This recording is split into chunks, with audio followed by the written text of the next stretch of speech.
దేవునికి మహిమ కలుగునుగాక. క్రీస్తునందు ప్రియమైన దేవుని బిడలకి యేసు నామములో శుభాలను వందనాలను తెలియజేస్తున్నాం. ఈ మార్నింగ్ చూస్తున్న మీ అందరూ ఆశీర్వదకరంగా ఉండాలని ఈ దినములో ప్రభు కోరుకుంటున్నాడు. ఈరోజు వాక్య ధ్యానము కొరకు మీతో యుద్ధము చేయ వారితో నేను యుద్ధము చేసేదను. ఎవరైతే మీతో యుద్ధం చేస్తున్నారో వాళ్ళతో నేను యుద్ధం చేస్తాను. బిజినెస్లో పోటీలు ఉండవచ్చు, ఉద్యోగ స్థలములో మీకు వ్యతిరేకముగా వ్యక్తులు లేచి ఉండవచ్చు, లేకుంటే నువ్వు వెళ్ళే ప్రాంతములో నీకు విరోధులు లేచి ఉండవచ్చు. వాళ్ళు ఎప్పుడు నీతో పోరాడుతూ ఉండవచ్చు.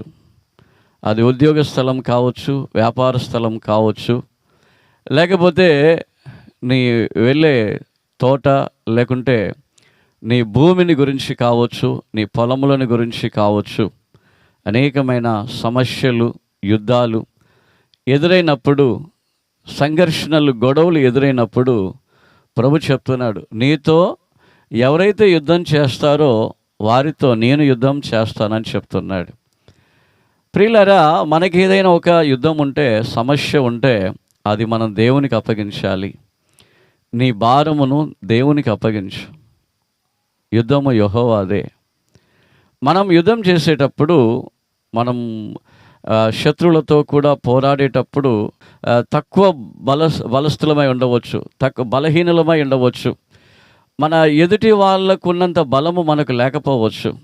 కానీ ఎప్పుడైతే నీ యుద్ధాన్ని దేవునికి అప్పగిస్తున్నావో, నీ సమస్యను ఎప్పుడైతే దేవునికి అప్పగిస్తున్నావో, దేవా ఇదిగో వీరు ఈ విధంగా వాద్యమాడుతున్నారు, దేవా వీరు ఈ విధంగా యుద్ధం చేస్తున్నారు, నాతో పోరాడుతున్నారు, నా శక్తి చాలదయ్యా, వారితో నీవే పోరాడు అని చెప్పి నీ సమస్యను వాళ్ళకు అప్పగించినప్పుడు దేవాది దేవుడు నీ పక్షమున ఉండి యుద్ధం చేస్తాడు.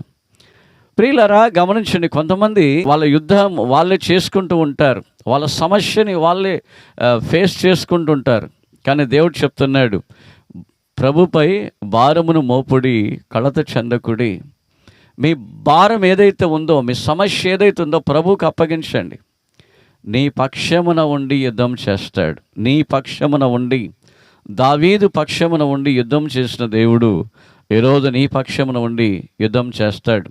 సౌలు చంపినది 1000 మందిని, దావీదు చంపినది 10,000 మందిని అని వాళ్ళు కొనియాడి పాటలు పాడినట్లుగా దేవుడు నీ పక్షమున ఉంటే, నీ సొంత బలము కాదు, సొంత శక్తి కాదు, దేవుడే నీతో ఉండి యుద్ధం చేస్తాడు. కాబట్టి నువ్వు భయపడాల్సిన పని లేదు. ప్రార్థన చేసుకుందాం. నీ పక్షమున నీ కుడి చేతిని పట్టుకొని నీ పక్షమున ప్రభు ఉండి యుద్ధము చేయునుగాక. మహోన్నతుడా, జీవాధిపతి, మీకు వందనాలు. ఈ మార్నింగ్ మన్నాను వీక్షిస్తున్న బిడ్డలందరినీ ప్రభు యేసుక్రీస్తు వారి నామములో ఆశీర్వదిస్తున్నాను. మీరు ఆశీర్వదించండి. వీళ్ళ సమస్యలు, వీళ్ళ వాద్యములు, వీళ్ళ యుద్ధములు సమస్తము కూడా తండ్రి మీరు మా పక్షమై ఉండి మీరు యుద్ధము చేయుదురుగాక. యుద్ధము యెహోవాదే అని మీ లేఖనాలు మేము చూస్తున్నాం. మేము కాదు ప్రభా, మీరు యుద్ధం చేసి మీ నామానికి మహిమను తెచ్చుకోండి. యుద్ధము మీది, విజయము మాది. ప్రార్థన విన్నందుకు వందనాలు. యేసుక్రీస్తు వారి నామములో ప్రార్థించి వేడుకుంటూ ఉన్నాము తండ్రి. ఆమేన్.